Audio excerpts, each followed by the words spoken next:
Ich habe mich entschlossen, freiwillig aus dem Leben zu scheiden, weil ich erkannt habe, dass das deutsche Volk meiner nicht würdig ist.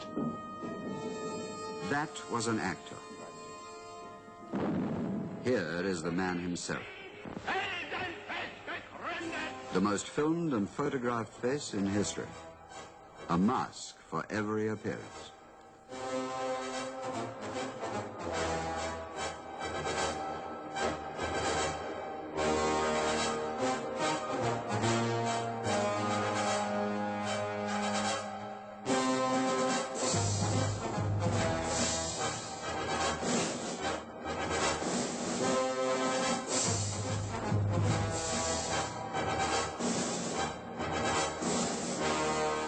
The Führer is always right.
Aber dass die Partei weiterleben wird, das weiß ich. Und dass über alle Personen, über Schwache und Starke hinweg die Zukunft der deutschen Nation erfolgreich gestalten wird, das glaube ich und das weiß ich. At the height of his power, the Führer, the leader, is worshipped by millions of Germans in the country where he has come to live.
Now listen to a different kind of shouting, in full cry after those whom the Führer hates. Here are the faces of some who resisted. For their bravery, they died.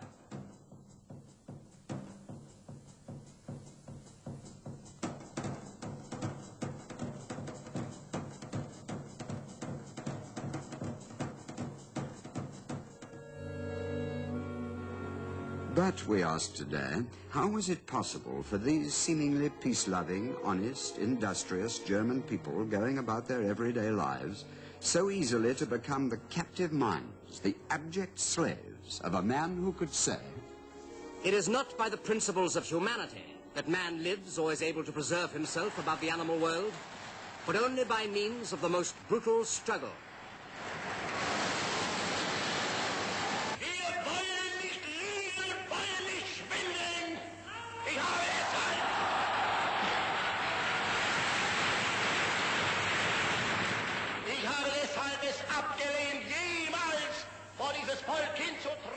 But what did the Führer himself really think about those who hung on his words and roared their approval?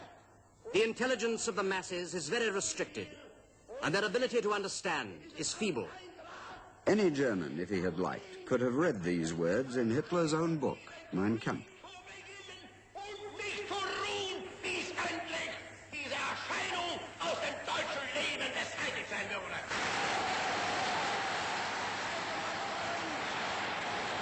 This is the man who promises to build the German people into a master race, the Herrenvolk, who could ultimately dominate the world.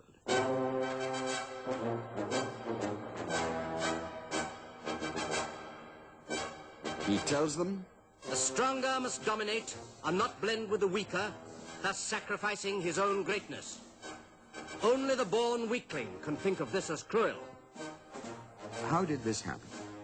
What did it mean to the German people and to the whole world? This is what concerns us today. To find some of the answers, we must go back into history. The archives are rich in pictures and words, even in the days of silent films. The Great War is over. Germany is a republic for the first time in her history. The Reich President is Friedrich Ebert. There is much misery, much hunger, and hunger breeds unrest. The legacy of the Kaiser's imperial monarchy still weighs heavy on the land. The moderate Social Democrat Party and the center parties of the middle classes are flanked by extremists on the right and on the left. The extreme left clamors for a real revolution to wipe out the remains of the Kaiser's regime, the officials and the officer class who are still powerful.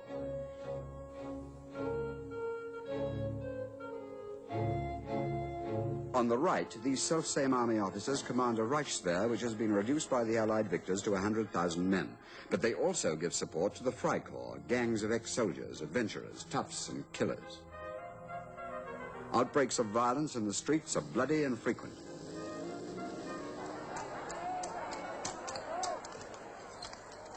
In January 1919, the bodies of the two leaders of the left, Karl Liebknecht and Rosa Luxemburg, are found murdered in the Landwehr Canal in Berlin. To many on the right, the Treaty of Versailles, drawn up by the Allied victors, is a national disgrace. The German Democrats who sign it are called traitors. The glorious German army, they say, was not beaten in the field, it was stabbed in the back. The mark collapses. Inflation. Money loses any real value. Billions of marks have only the buying power of a loaf of bread. And who is to blame, asked the right. Why, the Allies who won the war, the Social Democrats, the Freemasons, the Pope, and, of course, the Jews, all are guilty, except themselves.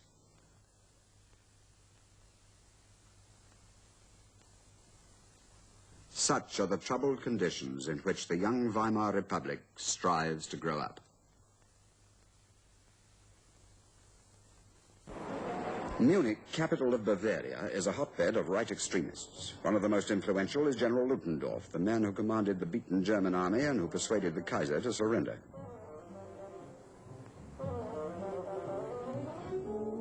To Munich also has returned Adolf Hitler, now 30 years old, an ex-soldier without work. Although an Austrian, he has served in the German army as a corporal and been wounded.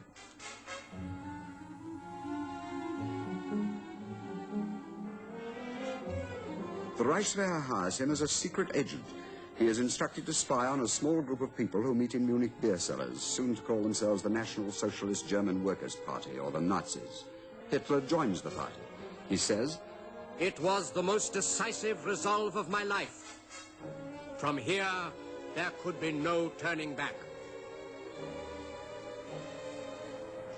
A dynamic speaker and good organizer, as well as a born expert in propaganda, Hitler quickly becomes the party's leader. He organizes strong-arm gangs to protect his own meetings and to break up those of his opponents. He calls his stormtroopers the Sturmabteilungen, the SA. He is popular with the ladies of certain wealthy Munich families. One of them presents him with a whip of rhinoceros hide, which he always carries with him at this time. Among his early associates are faces which are to become all too familiar. Ernst Röhm, ex-army captain, homosexual, but a skillful organizer. Later, he is to become commander of the SA, a tough, brown-shirted army of some 2 million stormtroopers. Hermann Goering, captain in the Air Force in the First World War, a drug addict. Later, to become commanding general of the Luftwaffe, brutal, but with a child's love for gaudy uniforms and medals and the comfortable way of life. Rudolf Hess, also an ex-airman, a muddled, vague idealist, to become the Führer's faithful deputy. Alfred Rosenberg, self-styled philosopher, self-appointed expert on Eastern matters. His mythical nonsense will fit in well with his master's ideas. Julius Streicher, ex-schoolmaster, noted pervert, sadist, to become Jew-Beta #1, editor of Der Stürmer, demanding the extermination of the Jews. Heinrich Himmler, ex-chicken farmer, by his looks a mild-mannered man, but to become head of the Gestapo and the SS, his brutality to be without equal. Dr. Joseph Goebbels, an ambitious intellectual and good orator, to become a brilliant exponent of propaganda under the orders of his master.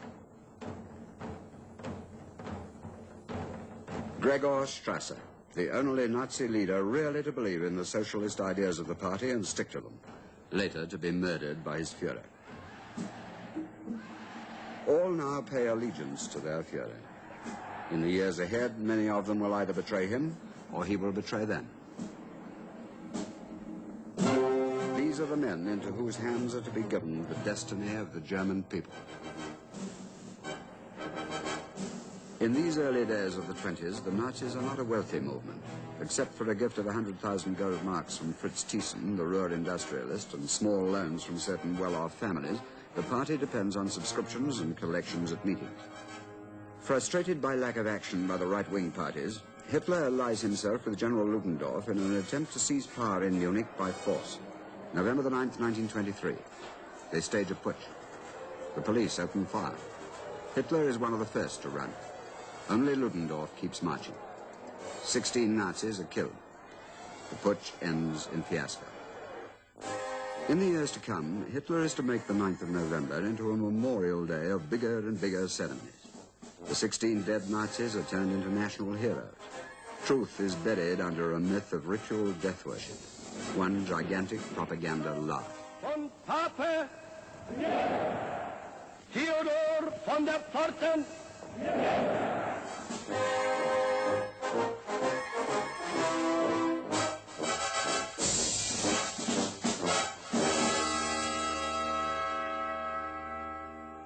But back in 1923, Hitler and Ludendorff are tried for treason before judges who were not exactly unfriendly to their interests. Hitler uses the courtroom for a propaganda outburst which is widely reported in the newspapers. General Ludendorff is acquitted. Hitler himself is sentenced to 5 years' detention in the Landsberg fortress. Here he lives in comfort and begins to dictate Mein Kampf, using Hess as his secretary. Other hands, including Father Stempfler, later to be murdered during the Night of the Long Knives, turn the manuscript into readable form.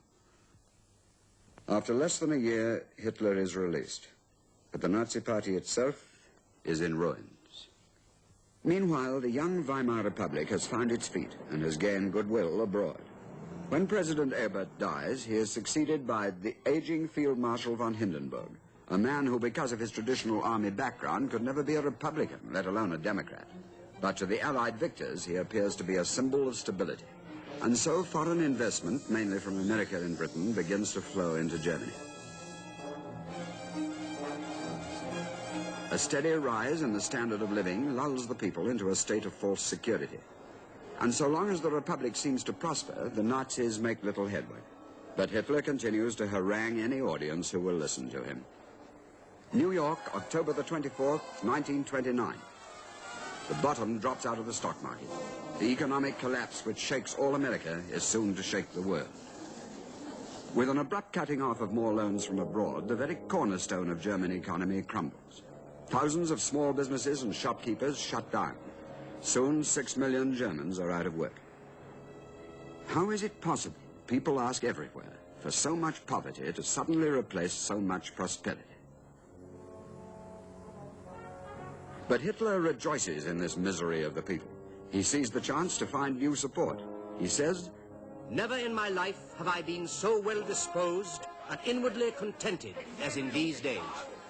Propaganda has its greatest effect on a people depressed by hunger and lack of work. Poverty inspires revolution. The communists also begin to gain wide support. Scared by this growth of the left, many German industrialists, bankers, and landowners, never friendly to the Republic, now turn to Hitler and his private army of the SA. They believe that he can be bought as a tool to crush the red danger of the organized workers. So, from industry and big finance, the Nazis now get money to step up their propaganda campaign. At meeting after meeting, Hitler promises everything to everybody. He promises to make Germany strong again. He promises to find work for all. He promises every German woman a husband. He promises to tear up the hated Treaty of Versailles. He promises to stamp out corruption in high places. He even promises to curb the power of big industry and finance, those very powers who are paying for this propaganda campaign, a promise he is not to keep. And all the time he promises to smash the Jews. They are to blame for everything he screams. This is the one promise he is to keep to the bitter end. Ausgeräumt ist, sondern die Vernichtung der jüdischen Rasse in Europa.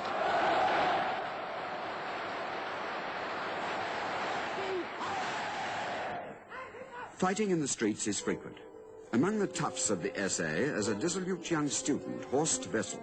He has written the words to a song used by his local SA group. He is found killed in the street. Goebbels promptly turns the funeral into a romantic martyr's burial. Another gigantic propaganda lie. The Horst Wessel song is even made the official Nazi hymn and later becomes the second national anthem to Deutschland über alles.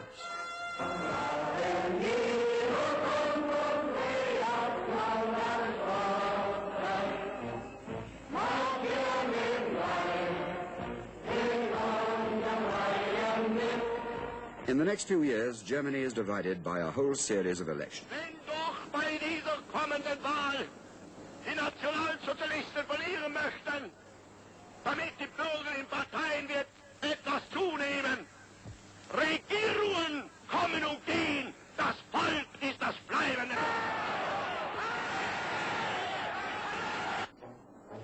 All the same, the Nazi Party multiplies its votes more than 7 times. It is now the second biggest party in the Reichstag.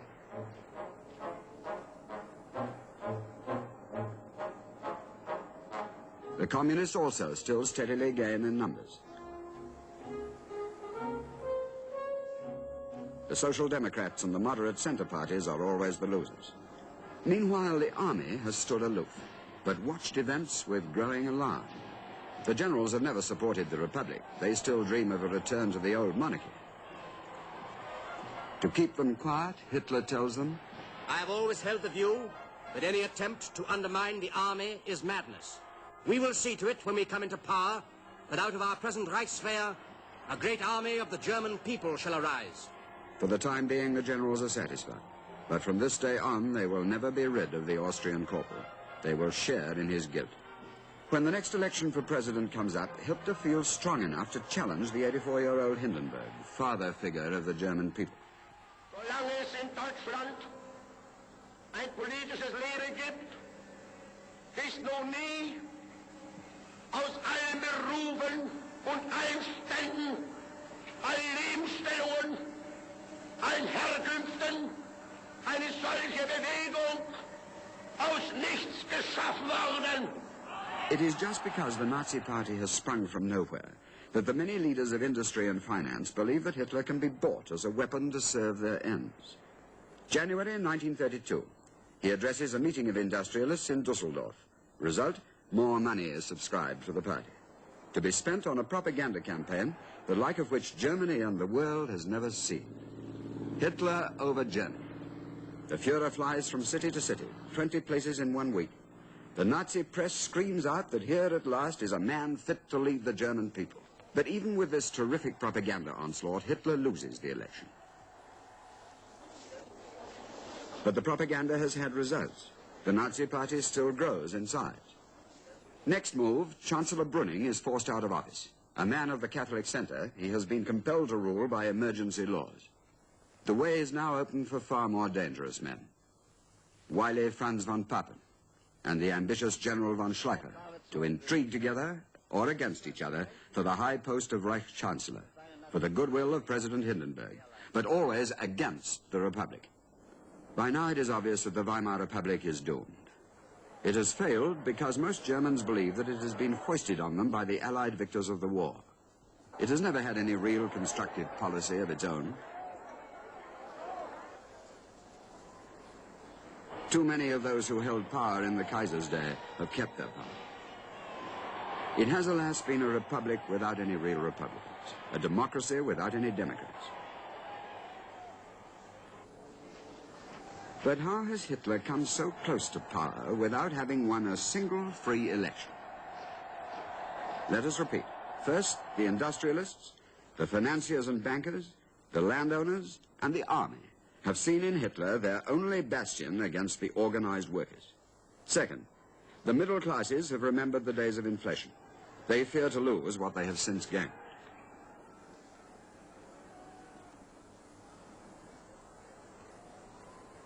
Third, many of the unemployed have in despair taken to wearing one of Hitler's brown shirts. January the 30th, 1933. Hindenburg gives in to the pressures which surround him from all sides. Adolf Hitler is at last offered the highest post in the land next to that of the President, Reich Chancellor. So triumphs the vagrant from Austria, the hater of Jews and socialists, the sworn enemy of democracy, the believer in brutality. A man who bases his whole political program on lies and propaganda, who sees only himself as the Führer of a future master race. We can control him, say those who put power into his hands. We want to see our leader, cries the crowd. Thus, the Third Reich is born.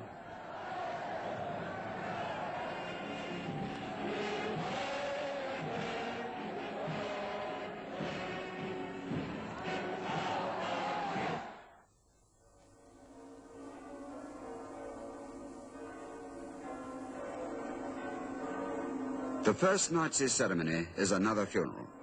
Their names are unimportant, barely even remembered.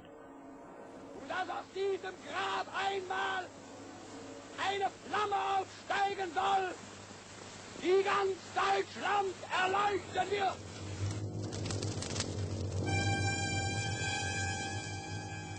The Third Reich is ushered in by fire. The whole world asks, did the Nazis themselves set fire to the Reichstag? This is the beginning of the communist revolution. We will show no mercy. Every communist official must be shot where he is found. Every communist deputy must be strung up this very night. There is no revolution. But the fire has been a signal, another gigantic propaganda lie. Now the Nazi terror starts in full force. The first concentration camps are opened. Into them, without trial, are cast any who dare to oppose the new rulers, if they have not already been murdered by the stormtroopers. The eyes of the people are diverted from this terror by spectacular parades unseen since the time of Kaiser Wilhelm. Potsdam. Hitler cleverly sets the scene for his first big official event in the very shrine of German militarism and imperial glory. The old heritage is kept alive in the figure of the Reich President himself, symbol of the everlasting military tradition so dear to many Germans. But today a new uniform, the brown-shirted men of the SA, marches along with the relics of the past. Today, a new emblem hangs alongside the banners of the old empire. The new party seeks to be on equal footing with the army. The new chancellor is at ease with the veterans of the Reichswehr, Field Marshal von Mackensen and the Crown Prince Wilhelm. Once more, the inevitable parades. First the army, then the nationalists, and finally the street gang army of Hitler's SA.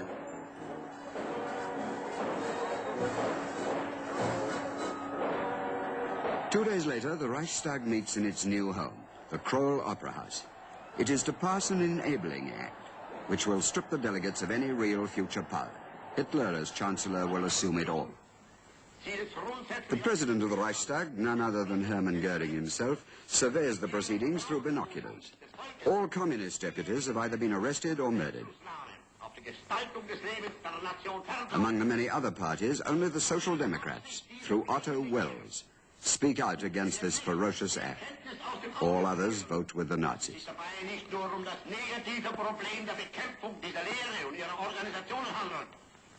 Outside, the stormtroopers bay. We want the bill, or else fire and murder. They get their bill. So also do the German people. Immediately, Goebbels controls all news and information. Propaganda is now completely in power. Every day, the newspapers are told what to write, how to write it, and what not to write. The radio is wholly taken over. Many of the cinema's leading producers know what kind of films the Nazis want. All scripts must now be vetted. The casting of actors must be approved. From now on, the German people will only know what their Führer wants them to know. Propaganda brought us into power. Propaganda has enabled us to remain in power. Propaganda will enable us to conquer the world. In his early Munich days, Hitler had taken an old Hindu symbol, the hooked cross, the swastika, as the Nazi symbol. Now he multiplies it 1,000,000 times.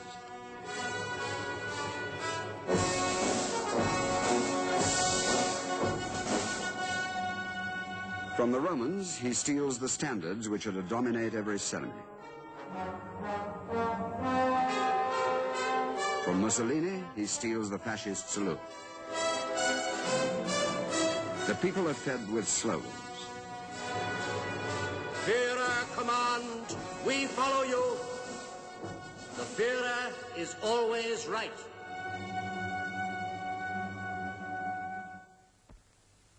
Hitler is a man who fears the intellect and hates all intellectuals. So into the flames are flung the works not only of German philosophers, scientists, doctors, poets, playwrights, and novelists, but those of all the world. Students as well as stormtroopers obey the Führer's order.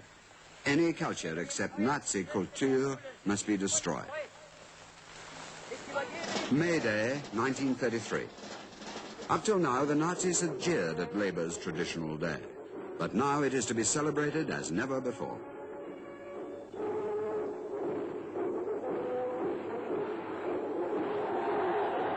A 100,000 workers crowd to the Tempelhof airfield. Whether they like it or not, trade union leaders are flown here from every part of Germany. As always, Hitler first senses the mood of the crowd.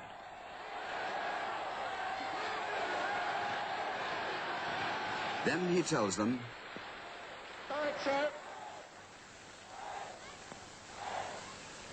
Deutsche Volksgenossen und Genossinnen.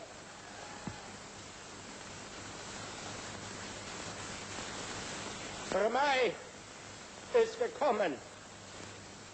You will see how untrue and unjust is the statement that our revolution is directed against the German workers. Honor work and respect the worker. And the very next day, stormtroopers seize all trade union headquarters, steal their funds, and throw any official who resists into a concentration camp. The unions are totally disbanded. In their place, a German workers' front is set up, a compulsory body in which the workers have no say. On July the 14th, the official gazette announces, The German government has enacted the following law, which is herewith promulgated. Article 1, The National Socialist German Workers' Party constitutes the only political party in Germany. Hitler can now afford to jeer. Und ich glaube nicht, dass die Gegner, die damals noch haben, heute auch noch lachen.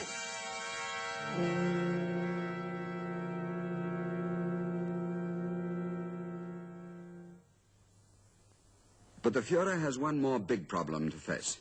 As early as 1933, he has planned for a European war, for Lebensraum, living space, for the German Herrenvolk. But for a war, he must have the full support of the professional army.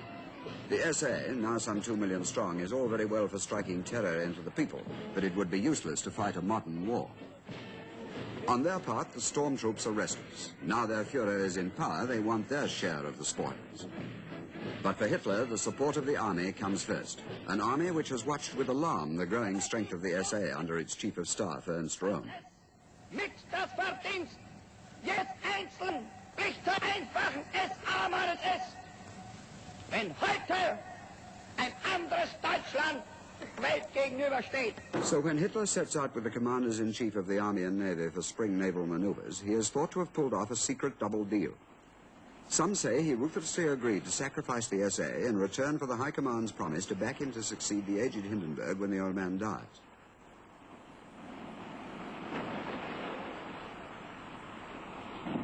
What Hitler did not reveal was Himmler's secret plan to take over a reformed SA and at the same time to build up a new private army, the black uniformed SS, into being the first armed power in the state.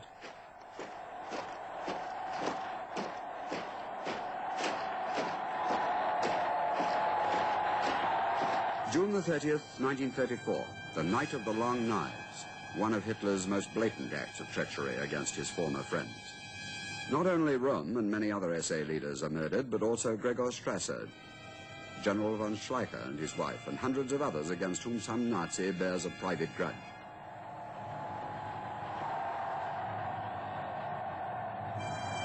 Hitler declares the killings to be legal.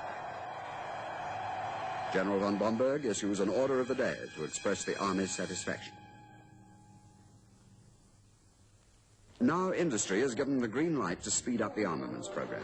Germany must become the strongest nation on earth in all the weapons of death.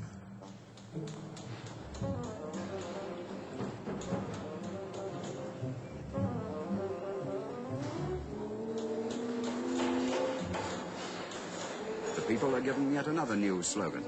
Guns before butter.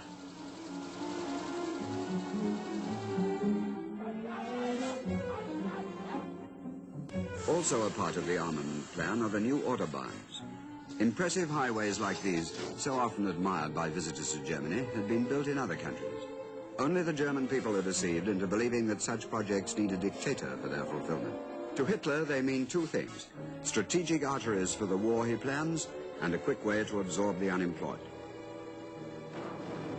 When President Hindenburg dies, Hitler promptly announces that he himself will now combine the offices of Reich President and Reich Chancellor, and becomes Supreme Commander-in-Chief of the Armed Forces, the all-high Führer of the German people. From now on, all officers and men must swear an oath of allegiance not to their fatherland, but to Adolf Hitler.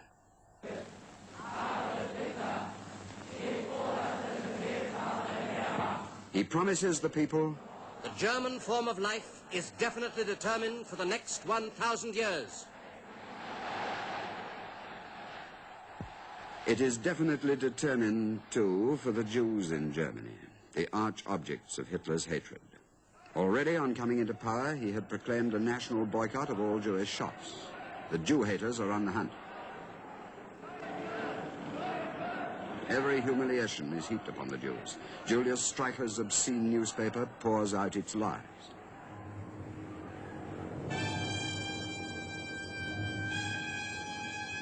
It's nothing to do with us, say most Germans. Why should we stop and interfere? Now, in 1935, Hitler orders his experts to draw up special laws for the suppression of the Jews. By these, they are degraded as if they were lepers. In whatever trade or profession, they are stripped of almost all they possess. Many who have foreseen what is to happen have been able to flee the country. World-famous scientist Albert Einstein was one. They are the lucky ones. Many, many more remain to be persecuted or done to death.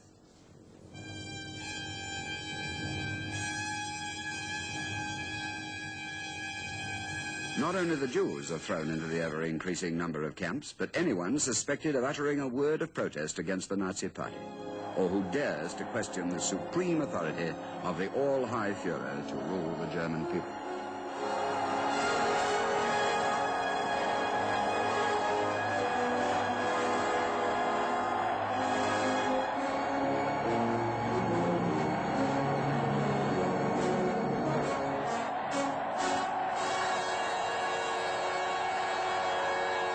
We're at Berchtesgaden, the mountain retreat that Adolf Hitler has built for himself, overlooking the Bavarian Obersalzberg.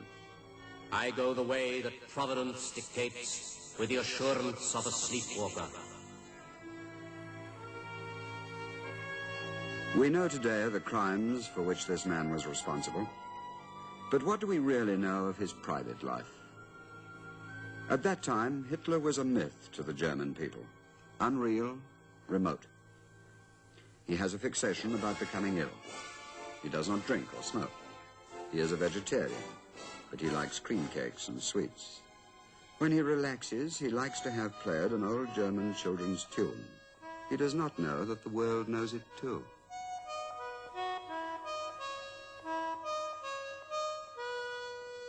He works either feverishly all through the night, or he doesn't work at all.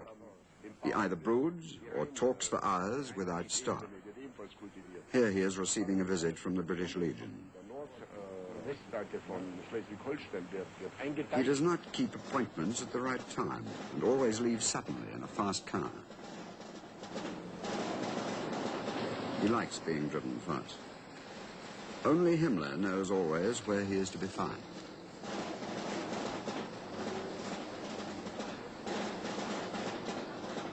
He likes big rooms and thick carpets. His education was small, and now he reads mainly books about war and military matters. He is a man without real home or family. Marriage might shatter the halo of a lone Führer whose only love must be for his people. He does not marry until the day of his eventual suicide. Here, too, lives Eva Braun, who once worked in the shop of Hitler's personal photographer, Hoffmann.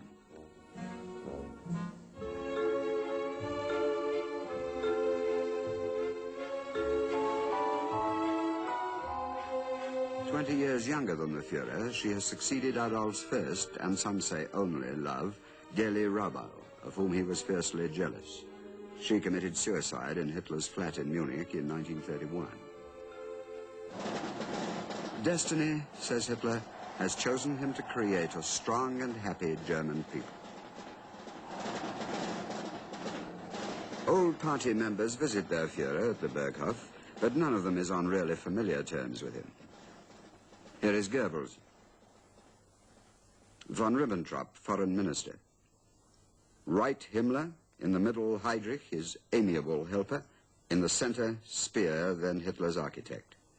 Martin Bormann, said by some to be still alive. Hitler and Goebbels know the publicity value of the Führer's sentimental fondness for animals and for children. He is photographed with them as often as possible. He likes, too, to be thought of as a man of the people, but the SS guards are never far away.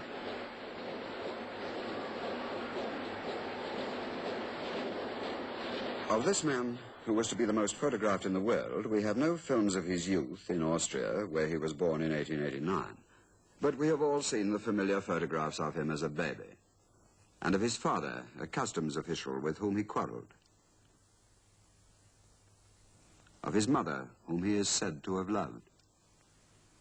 He came partly from peasant or farm workers' stock. His grandfather was not known, but his family was never poor. At school, young Adolf was not exactly bright. He did not do well. After his father's death, Adolf in 1907 went to Vienna, but was rejected by the Academy of Arts for lack of talent. But he liked to call himself an artist. These sketches for advertisements, believed to have been made when he was 22, reveal how good his art was.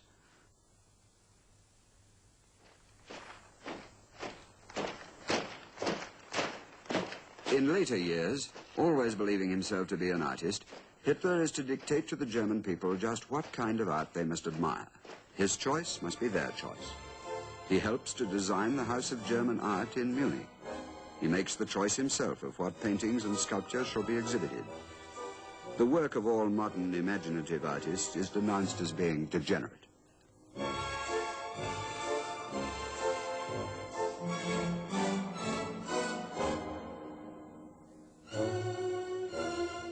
The Führer is always right.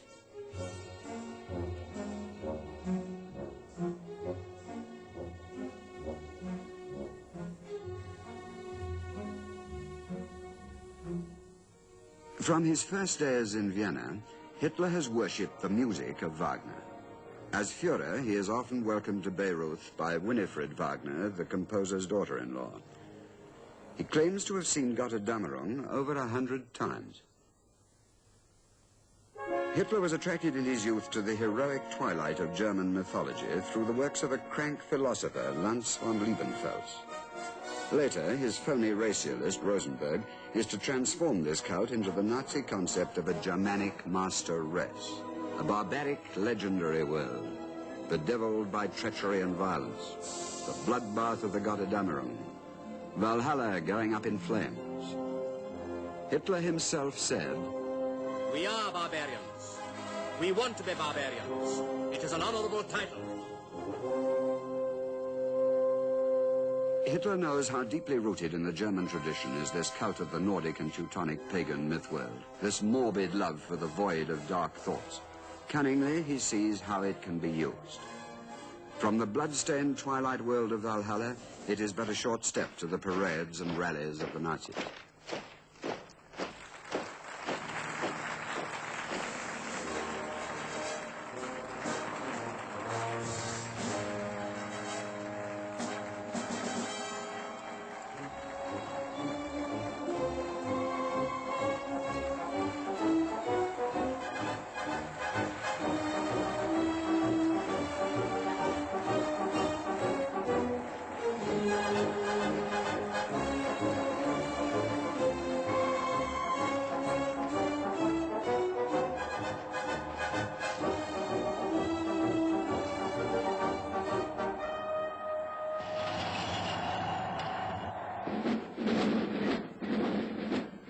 The glorification of Germany's traditional strength, always encouraged because it suited those in power, this too is twisted by Hitler to fit his purpose. This worship of uniforms, this hypnotism of men behaving like machines, these have been rooted in German life for many generations. These too Hitler is to use. The goose step turns the human being into a soulless fighting machine which does not ask questions but blindly obeys the orders of the leader.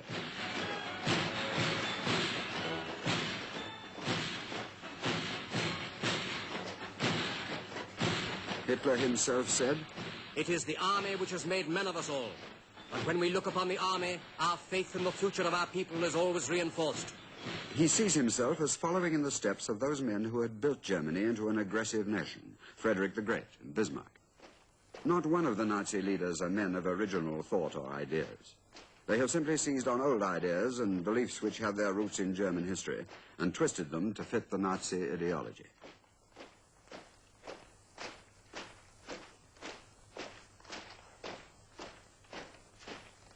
Struggle is the father of all things. Virtue lies in blood. Leadership is fundamental and decisive. What is new is Hitler's skillful use of modern techniques for putting across his concept of state and people without respect for the individual. With us, the leader and the idea are one. And every party leader must do what the leader orders. Mammoth rallies are staged for the masses, like this one every year at Nuremberg.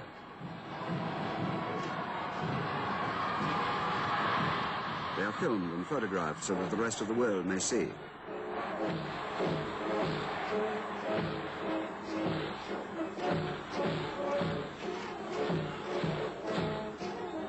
And many foreign visitors are deeply impressed. What they do not see, behind the marching and spectacle and music, is the terror of the SS and the Gestapo. the ever-present fear of the concentration camps with their torture and murder with most horrible cruelty. These are not on view. In other countries, Hitler has his imitators. There are always those who mistakenly believe that the Nazis and fascists are a bulwark against communism and socialism. In Britain, Mosley has set up his black shirts and for a time gets serious backing. In the United States, Fritz Kuhn sets up the American Bund, always the same use of violence.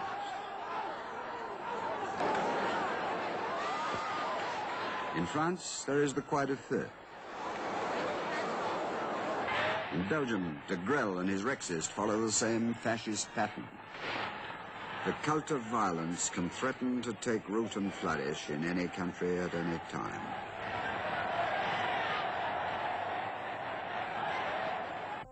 What is this Nazi state in which men exist to serve the state and not the state to serve men? The opposite of democracy. First, there must be totality of the whole nation before there can be a total war. Nazism is injected into the universities and schools, into the churches, into the courts of law, into culture and the arts, into agriculture and industry. The Nazi state reaches from the cradle to the grave.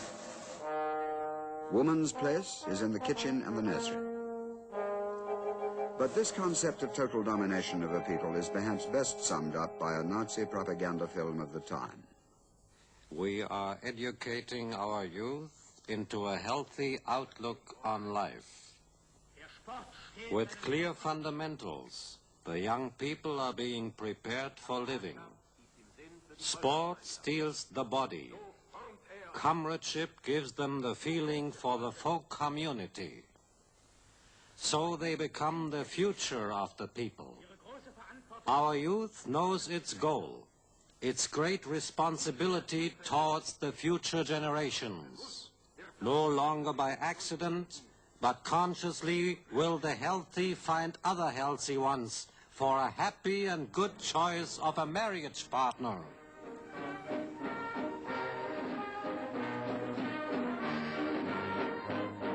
Give of your best to your people, then you will belong to the best of all people. Dann werdet ihr zum besten Volke gehören.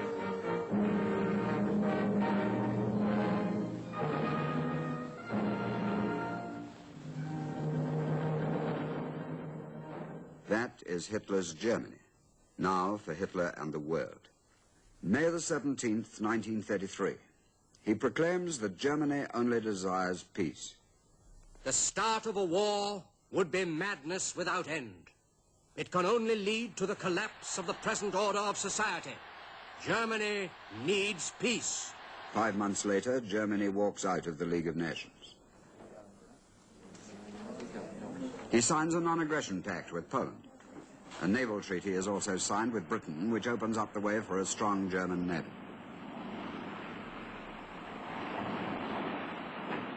Next, Hitler risks bringing in compulsory military service, thus flouting the Treaty of Versailles.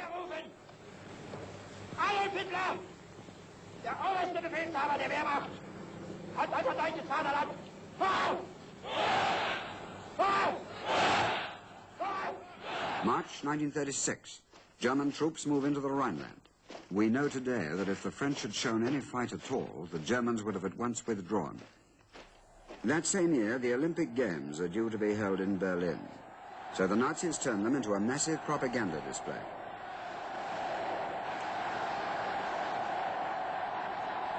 Thousands of visitors come from overseas.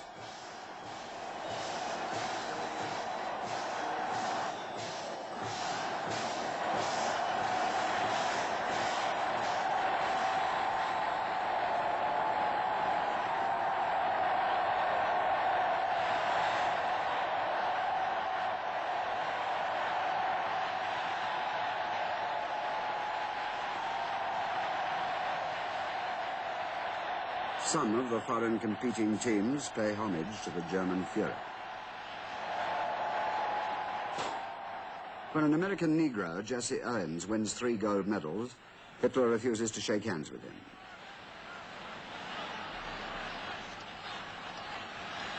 As the world watches sport, General Franco, a new would-be dictator on the European scene, leads a revolt against the Spanish Republican government. Britain, France, and the United States adopt what they call a policy of non-intervention in Spain. Hitler and Mussolini announce a similar policy and promptly send troops, experts, airmen, and equipment to help Franco's army. For the German High Command and war technicians, this is a golden opportunity to experience war in its actuality, a rehearsal for what is to come, especially in aerial warfare.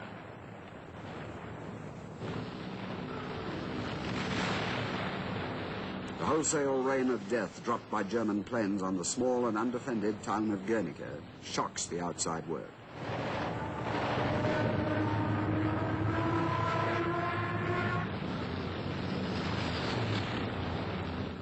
Helped by the Russians at a price and by volunteers from many countries, the Spanish government holds out for 3 years.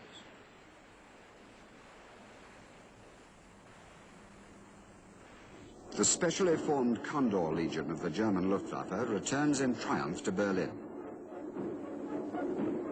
Ceremonial homage is paid to the Germans killed in Spain.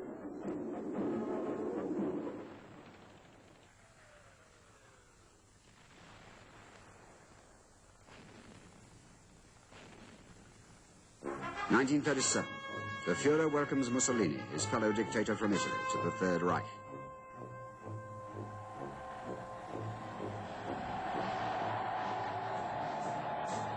Il Duce is to be impressed with the ever-growing might of Nazi Germany.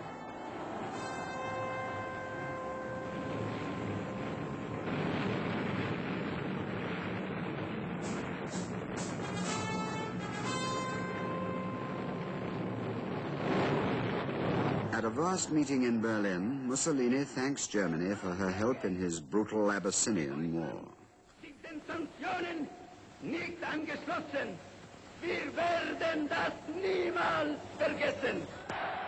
And the Führer replies, Dieser Völkerkundgebung aber ist der aufrichtige Wunsch, unseren Ländern jenen Frieden zu garantieren.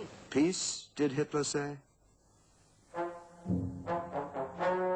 In Austria, Hitler's homeland, another little dictator, Dollfuss, has already set himself up.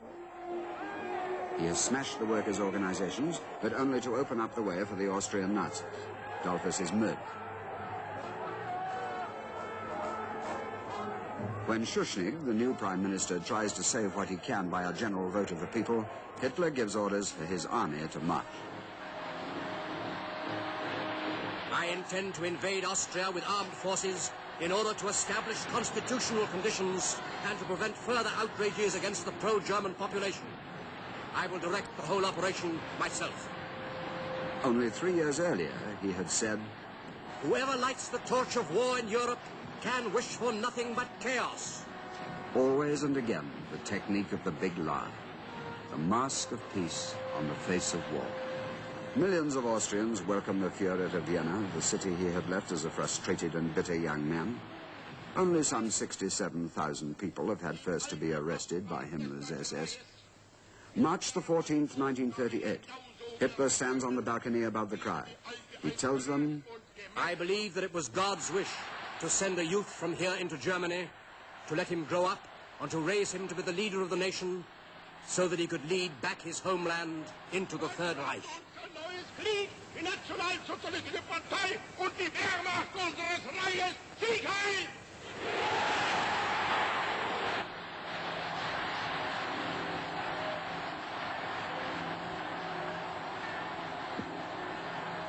To thank Mussolini for his support in the seizure of Austria, Hitler now goes to visit his friend, this time for a fully fledged state visit for the artistically minded Führer to admire the antiquities of the ancient Roman Empire.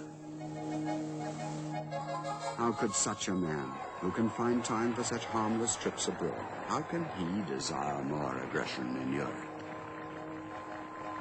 A friendly meeting between two accomplices. Little King Victor and Manuel seem somewhat left out of the picture.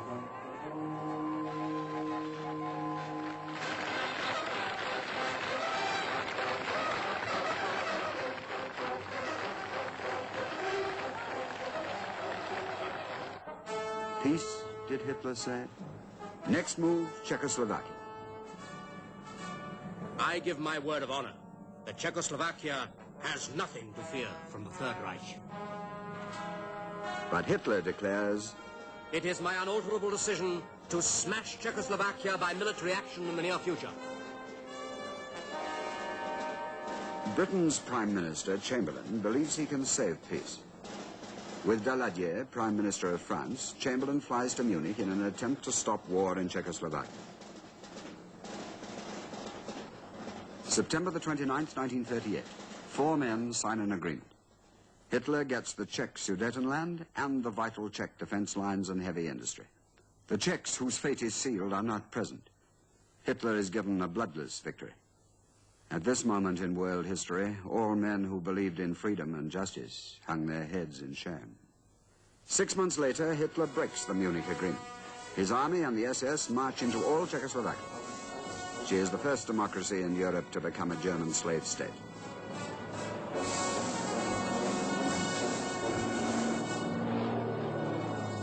The triumphant Hitler shouts to his secretaries, "This is the greatest day of my life. I shall go down in history as the greatest German." He has again taken the chance, and again his bluff has come up. Now influential foreign personages pay their respectful homage to the all-conquering Führer.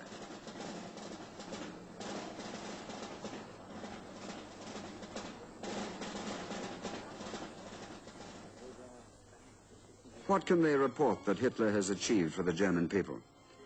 In 7 years, he has got back the Rhineland, torn up the Treaty of Versailles, annexed Austria, occupied Czechoslovakia, made good friends with Mussolini in Italy and Franco in Spain, and found an ally in distant Japan.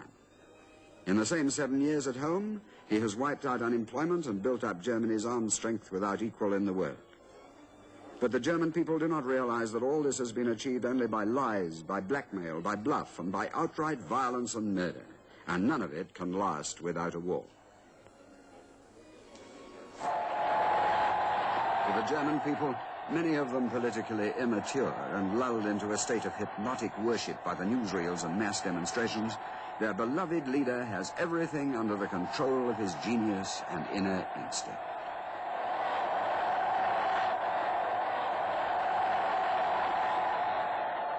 Berlin, April the 20th of this critical year of 1939. The Supreme Führer, soon to become the great warlord and military genius, celebrates his 50th birthday. Has he not told the world? The principal effect of war is to destroy the flower of a nation. Germany needs peace and desires peace.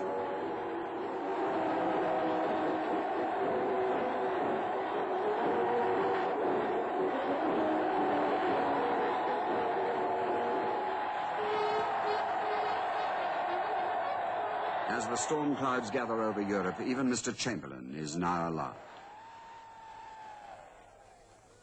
President Roosevelt sends a special message to the two dictators to keep the peace in Europe.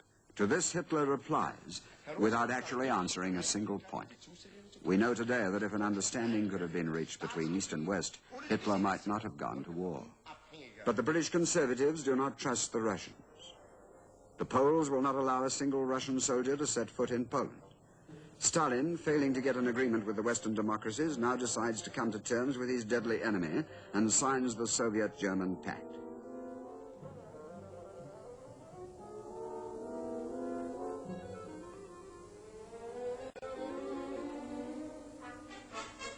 So the warlord-to-be gets all he wants: a diplomatic triumph and an almost free hand to launch a new attack. The country? Poland. The date? September the 1st, 1939. He tells his generals, "I shall give a propagandist reason for starting the war, regardless of whether it is plausible or not. The victor will not be asked afterwards whether he told the truth. In starting and waging war, it is not right that matters, but victory." From now on, the supreme warlord in person is to conduct the strategy of the war. To his commanders, he gives this message: Close your hearts to pity. Be brutal. 80 million people must obtain what is theirs. Be harsh. The stronger is always right. So, with calculated and callous brutality, the will of one man starts the most violent and bloody of all wars. Civilians are to suffer as much as armies. Millions of homeless and hungry people will stream along the roads of Europe.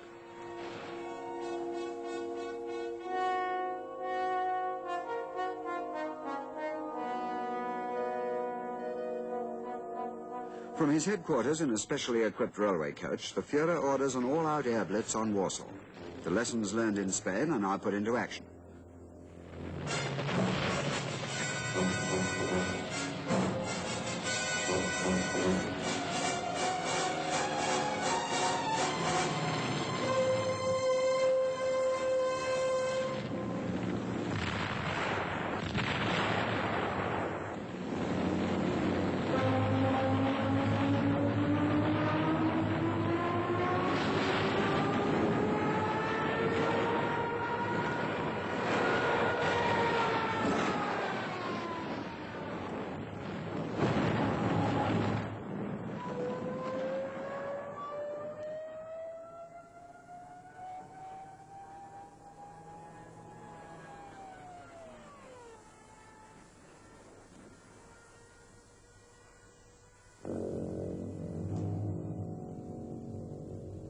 Men capable of leadership in Poland must be liquidated.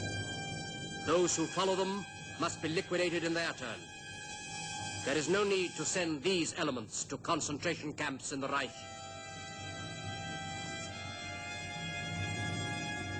So begin the mass killings, the first of millions. After the murder of Poland, the blitzkrieg is switched against the West. Denmark, Norway, Belgium, Holland, all are raped.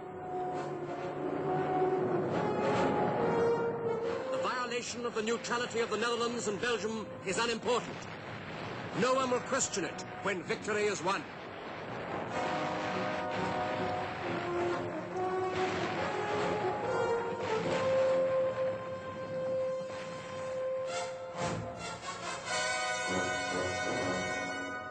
Now it is the turn of the French people to suffer.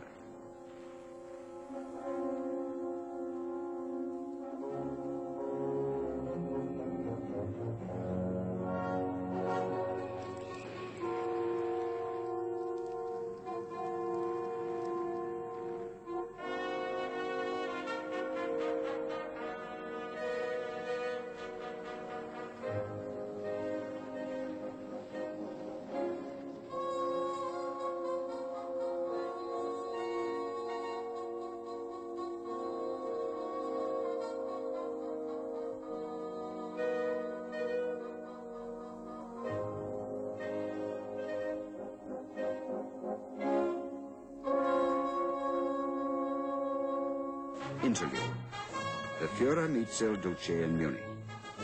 Mussolini is anxious not to miss his share of the plunder.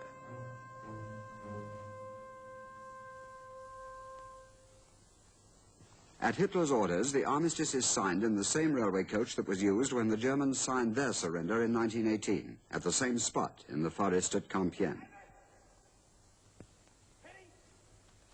Revenge is sweet.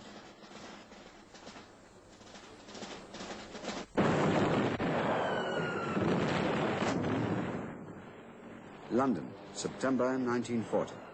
Britain is bombed nightly with terrible hurt.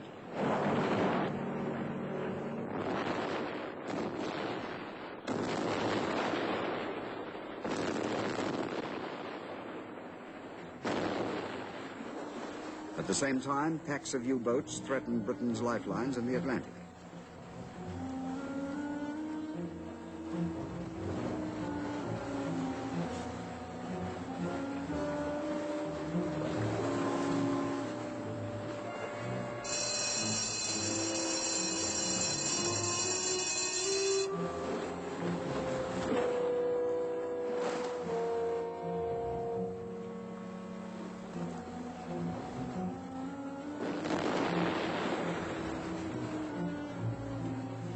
So Britain is cut off, alone.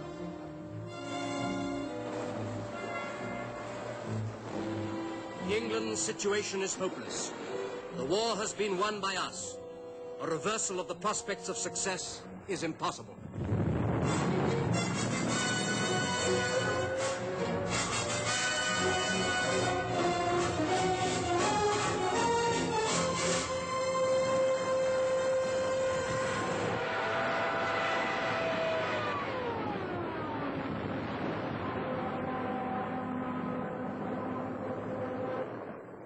that the great warlord is wrong. British fighters blast Goering's Luftwaffe out of the daylight sky.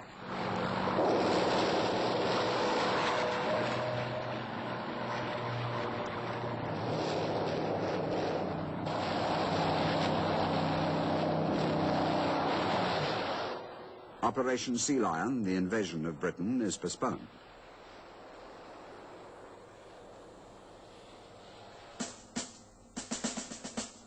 At his headquarters, Hitler confers with his high command, or rather gives them orders.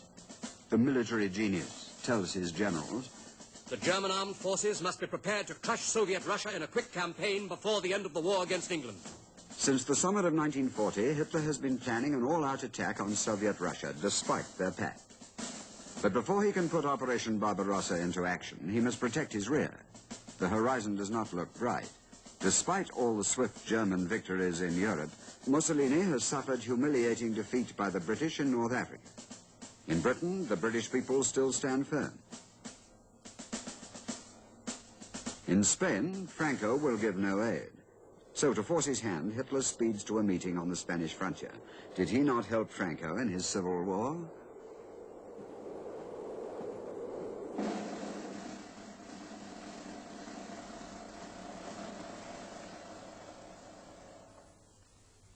But although the dictators confer for 9 hours, despite all the friendly smiles and handshakes for the newsreel cameras, Franco does not commit himself to enter the war. Next, the aged Pétain signs a treacherous agreement. Yet he too will not agree to France going to war against Britain. Then in Florence, Hitler finds that his friend Mussolini has moved behind his back and invaded Greece, only to meet with defeat. So before launching his attack on Russia, the Führer invades Yugoslavia and Greece. Operation Barbarossa is put back by 4 weeks. Bulgaria, Romania, and Hungary have all become German satellites. The swastika is now hoisted over the Acropolis in Athens. The warlord is soon to set up his new headquarters, the Wolfschanze, or Wolf's Lair, near Rustenburg in a remote forest in East Prussia. From here, he conducts the strategy of the great battle against Russia. On a 1,000-mile front from the Baltic to the Black Sea, the German divisions attack.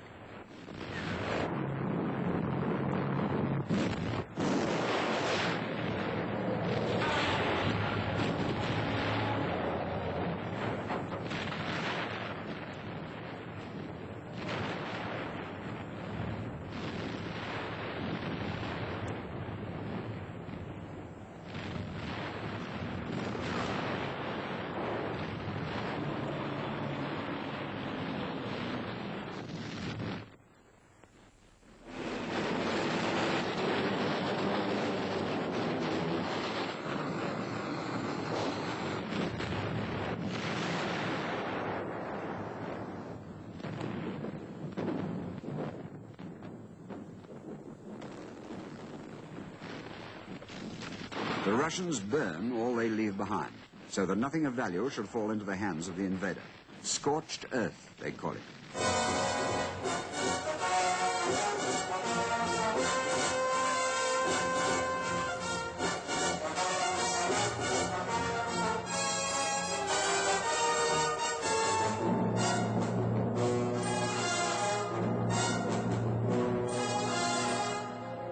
Russian prisoners are taken by the thousand. It says Reichsmarschall Goering, in the camps for Russian prisoners, they have begun to eat each other. This year, between 20 and 30 million persons will die of hunger in Russia. Perhaps it is as well that this should be, because certain nations must be wiped out.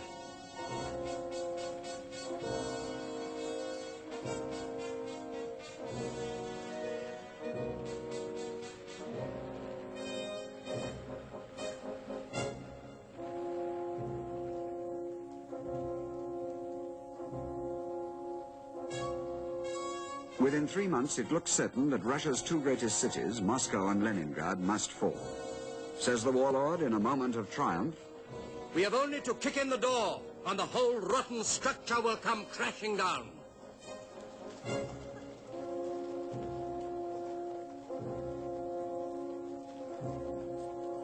And is not the Führer always right? But neither city falls. The Red Army fights back with a ferocity that the German armies have not met before. The whole campaign is 4 weeks behind plan. Those fatal 4 weeks lost when Hitler massacred Yugoslavia and Greece. The grim Russian winter bogs down the German armies, up till now invincible. Hitler's troops are without proper clothing or equipment. The military genius had neglected to plan for the winter campaign.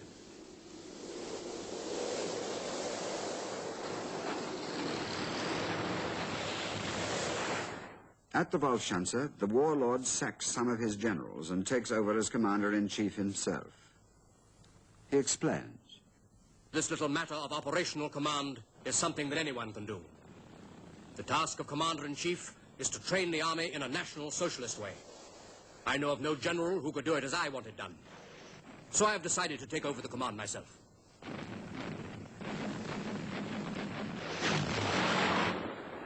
December the 7th, 1941.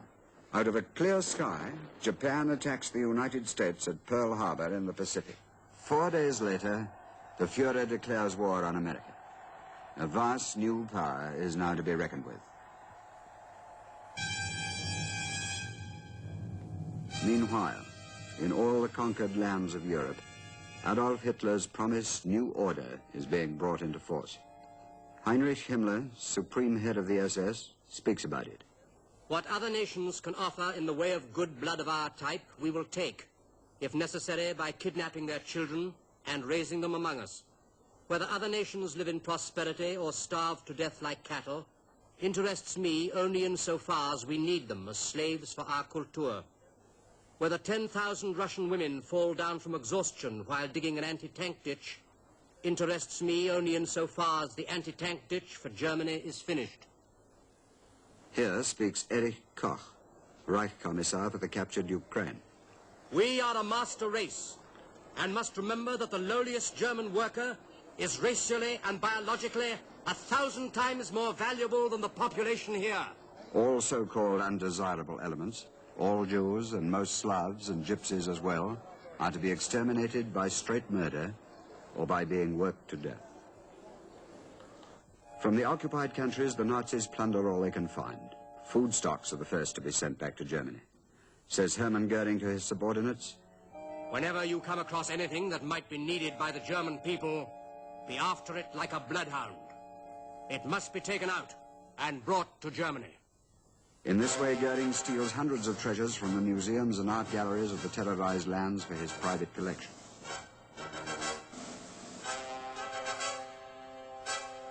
From all the occupied countries, too, thousands upon thousands of human beings are marched to Germany to be used as forced labor in the mines and fields and factories. A vast army of slaves is created to work under hideous conditions for the master race. 7.5 million civilians from all parts of Europe are slaving for the Third Reich, to which add 2 million prisoners of war.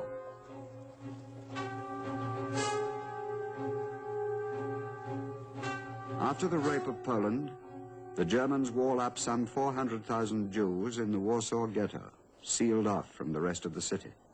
Every Jew here, and wherever Germans rule, must now carry special papers and wear the Star of David.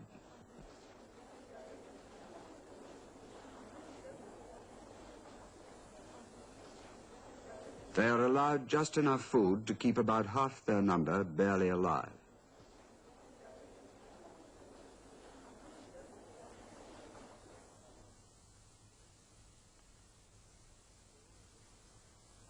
But still they do not die off fast enough to satisfy Hitler and Himmler, who are determined that the only fate for the Jews of Europe is their systematic extermination, what is called the final solution.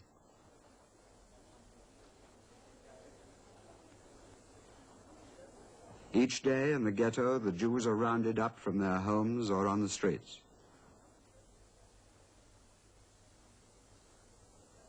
Some who are still able to work must work in the ghetto factories for the SS. Others, the less fortunate ones, are herded to the railway sidings. They are told that resettlement trains will take them to the countryside where they can settle peacefully. In actuality, their destination is one or other of the extermination camps.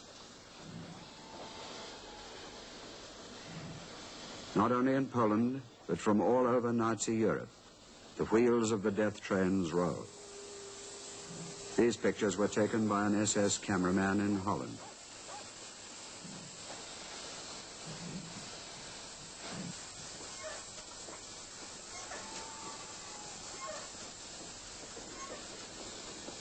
A mass transport of human flesh from the Ukraine, from Hungary, from the Balkans, Greece and Italy, from the West, France, Belgium, Austria and Holland, shipped in cattle trucks, mostly without food or water.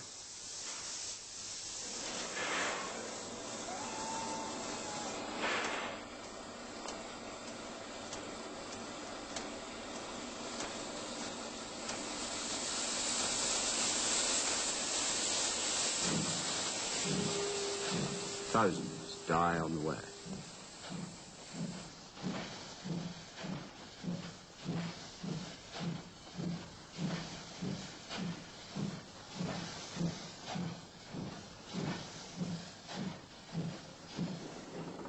On arrival at huge and specially designed camps, they are greeted by music from loudspeakers, partly to lull their suspicions. They still do not know what will happen to them. Partly to drown the screams of those being done to death. Next comes the process of selection. SS doctors make snap decisions on sight. Those who are judged still to be in a fit state to work are ordered one way to the factories near the camp. All others, the old, the pregnant, the mothers with children, and the children themselves, are herded to the gas chambers.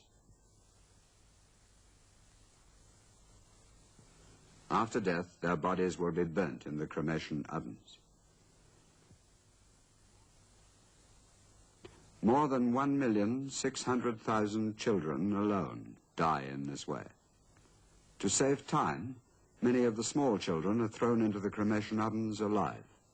Several companies compete to supply the required apparatus for these camps. Here is a letter from the firm of I.A. Topf and Sons of Erfurt. For putting the bodies into the furnace, we suggest simply a metal fork moving on cylinders. Each furnace will have an oven measuring only 24 by 18 inches, as coffins will not be used. For transporting the corpses from the storage points to the furnaces, we suggest using light carts on wheels, and we enclose diagrams of these drawn to scale. Heil Hitler. At Auschwitz in Poland, it is possible to dispose of up to 6,000 bodies in one day.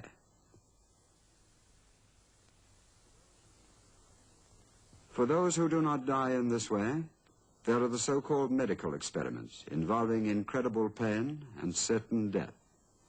Men, women and children are used in experiments of freezing, castration, transfer of cancer cells and other experiments. Well-known German industrial firms set up factories close to the camps to make use of the cheap labor. It is a profitable transaction both for the SS and the businessmen. There are also valuable sidelines. When dead, the human body has many things worth money. Bones, hair, gold from teeth, even artificial limbs, all are carefully collected by the camp guards for selling in the best market. Yet in spite of all this barbarism and brutal suppression, resistance breaks out all over occupied Europe. The people begin to fight back with amazing courage. But savage German reprisal is always quick to follow. Heydrich, the bloody Reich protector, is assassinated. Hundreds are promptly executed. But the most terrible of all the reprisals is the total destruction of the village of Lidice near Prague, a village that had no proved connection whatever with Heydrich's death.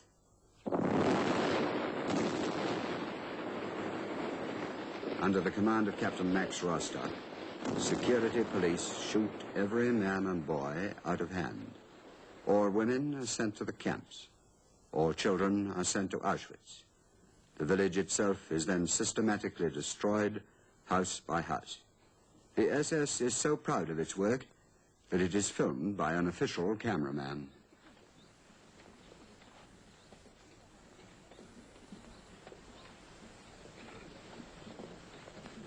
Finally, the site will be flattened. We are barbarians. We want to be barbarians. It is an honorable title.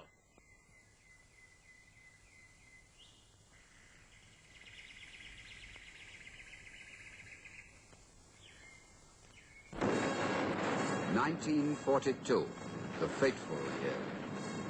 After great successes by General Rommel in North Africa, the tide is turned by the British under General Montgomery at El Alamein.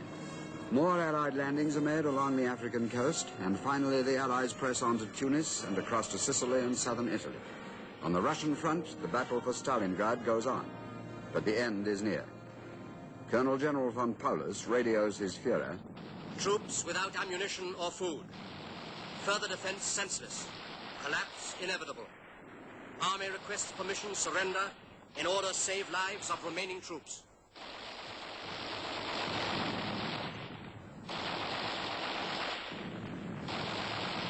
But the warlord is not interested in lives. He replies, "Surrender forbidden. 6th Army will hold their positions to the last man and the last round, and by their heroic endurance will make an unforgettable contribution toward the establishment of a defensive front and the salvation of the Western world." On January the 31st, 1943, 91,000 German troops, 24 generals, and General von Paulus himself surrender. Had the Führer cared for human lives, had he allowed von Paulus to surrender earlier, thousands of both German and Russian lives might have been saved.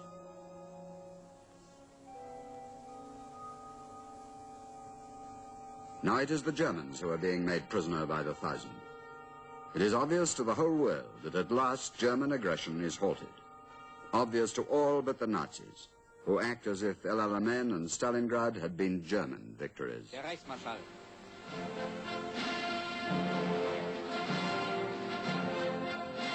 Generalfeldmarschall Keitel, Großadmiral Dönitz, Reichsführer SS Himmler, Generalfeldmarschall von Bock, Generalfeldmarschall Milch, Reichskriegsopferführer Oberlin-Ober. In Berlin, Heroes' Remembrance Day is celebrated as usual.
The Third Reich is bombed night and day. Berlin and other German cities are now tasting what the Luftwaffe gave to Warsaw, Rotterdam, London, Coventry, Belgrade, and so many other cities.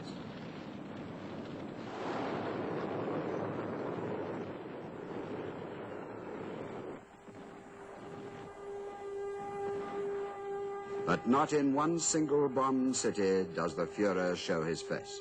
It is left to Dr. Goebbels to keep up the nation's morale.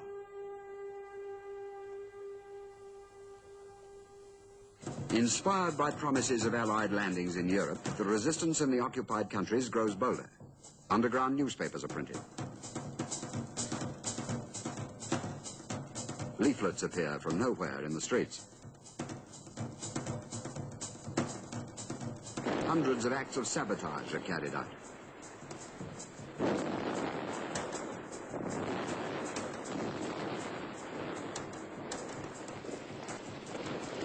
Some 60,000 Jews, all who are left in the Warsaw ghetto, turn on their tormentors and fight back with homemade weapons.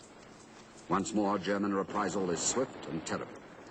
From Warsaw, SS Brigade Führer and Major General of the Police, Jürgen Stroop, reports, I decided, therefore, to destroy the entire Jewish area by setting every block on fire.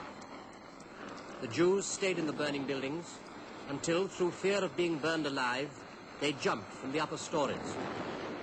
This is the only final method of forcing this trash of subhumanity to surrender. The former Jewish quarter of Warsaw no longer exists.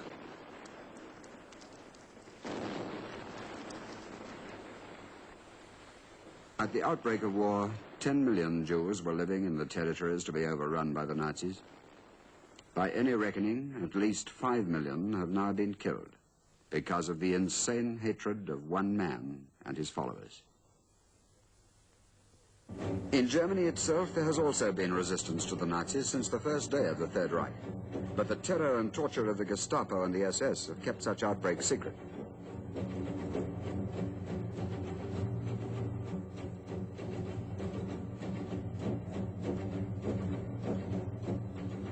Only twice has Hitler been forced to let this opposition become public. First, in 1943, when Sophie Scholl and her brother Hans led a students' revolt at Munich University, for which they were both executed. Second, on July the 20th, 1944, when a group of high-ranking officers contrived to place a time bomb in the Wolfschanze. 4 people are killed and many injured, but Hitler himself escapes with minor injuries. That same afternoon, he received his friend from Italy and reenacts the scene. After my miraculous escape from death today, I am more than ever convinced that it is my fate to bring our common enterprise to a successful conclusion.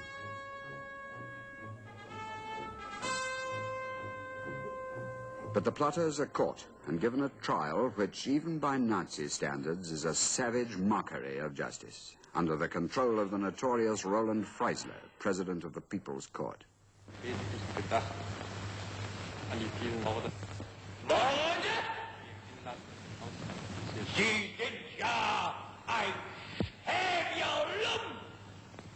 The whole trial is filmed so that the Führer can see each night how Nazi justice is dispensed. All are found guilty. Says Hitler, "They must be hanged like cattle." They are, with piano wire from meat hooks. Slow strangulation, of which also a film was made, too horrible to show. 7,000 people are arrested by the Gestapo, and nearly 5,000 of them are put to death.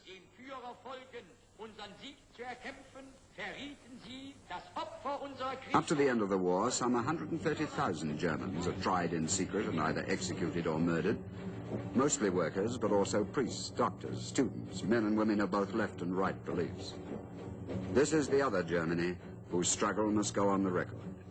They were few, but their martyrdom still shines.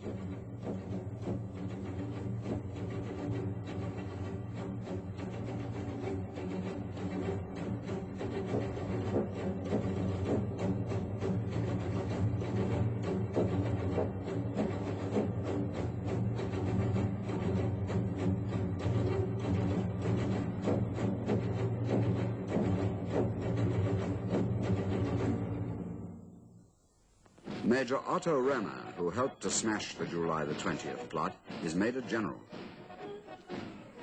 He addresses his men. Wir sind heute Gottlob politische Soldaten. Unser politischer Auftrag lautet Sicherung unseres Lebensraums, Verteidigung unseres deutschen Vaterlandes, Verteidigung unserer nationalsozialistischen Idee, und wir werden diesen politischen Auftrag unter allen Umständen durchführen bis zu unserem endgültigen Sieg. June the 6th, 1944. The Allies land on the beaches of Normandy.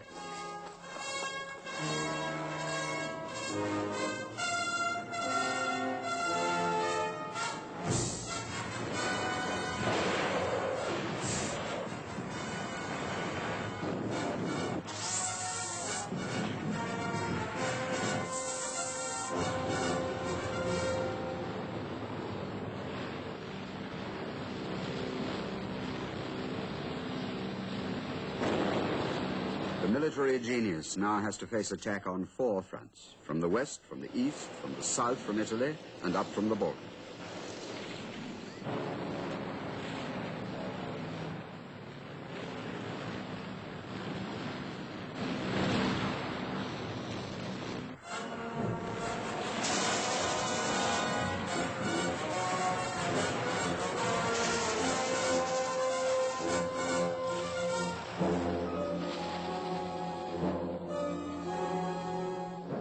but German lives are still thrown into the hopeless struggle.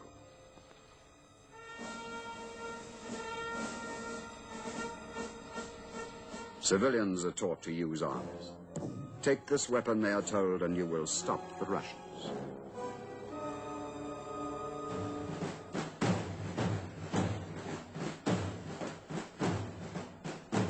Even the very young and the very old are pressed into service.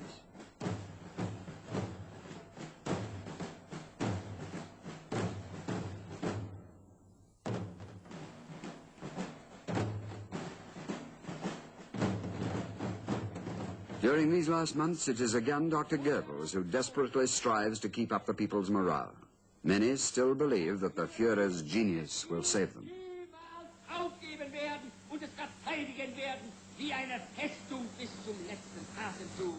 Much vaunted secret weapons are launched against Britain. For a time, they cause havoc, but nothing can now stop the Allied advance across Europe. One by one, the occupied cities are liberated. Once more, people are to know the meaning of freedom.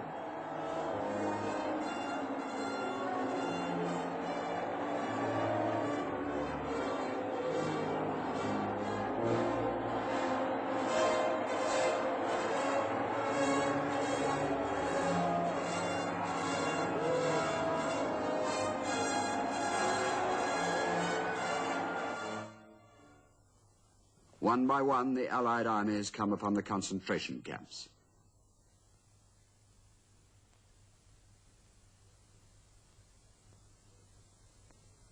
Here, too, people are waiting for freedom.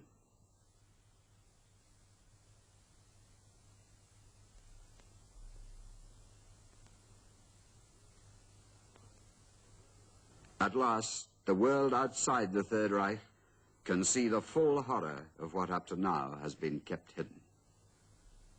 Dachau, Bergen-Belsen, Buchenwald, Ravensbrück, Chelmno, Mauthausen, Auschwitz, Majdanek, Sobibor, Treblinka. Each gives up its secrets, and there are many, many more.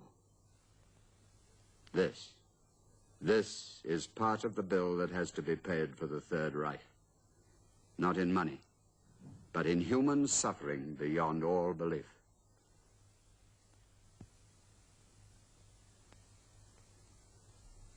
Are these still human beings? To this man, is this just another fiend in uniform come to torture him?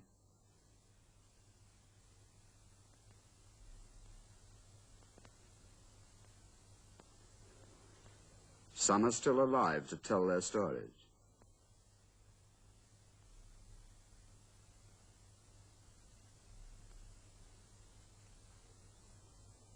Others are too weak for even food to help them.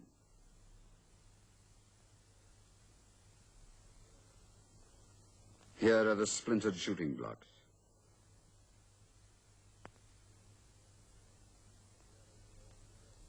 Here are walls bearing the imprint of fingers trying to escape from burning. In some camps, as the liberating armies come near, the SS shot the inmates so that they should not be alive to tell of the horror.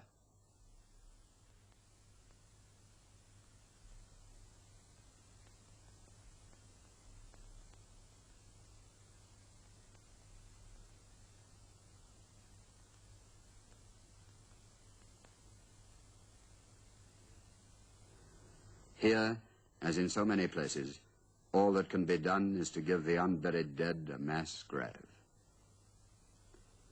Now it can be really understood what Adolf Hitler meant when he said, "We are barbarians. We want to be barbarians. It is an honorable title." But the war is not yet quite over. The great Führer has still some more medals to hand out.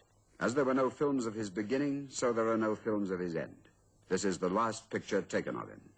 He now lives in a deep shelter or bunker 50 feet below the Reichschancellery in Berlin. A sick and broken man kept alive by drugs. The Russians batter at the doors of Berlin. Hitler gives orders for the wholesale destruction within Germany. His last aim is to drag down the German people with him into a blazing Gotterdammerung. He declaims, "If the war is lost, the nation will also perish. This fate is inevitable. Those who will remain after the battle are only the inferior ones. The good ones will all have been killed." Has he forgotten? The German form of life is definitely determined for the next 1,000 years. He dictates his last will and testament. It is untrue that I or anybody else in Germany wanted a war in 1939. So he lies to the bitter end.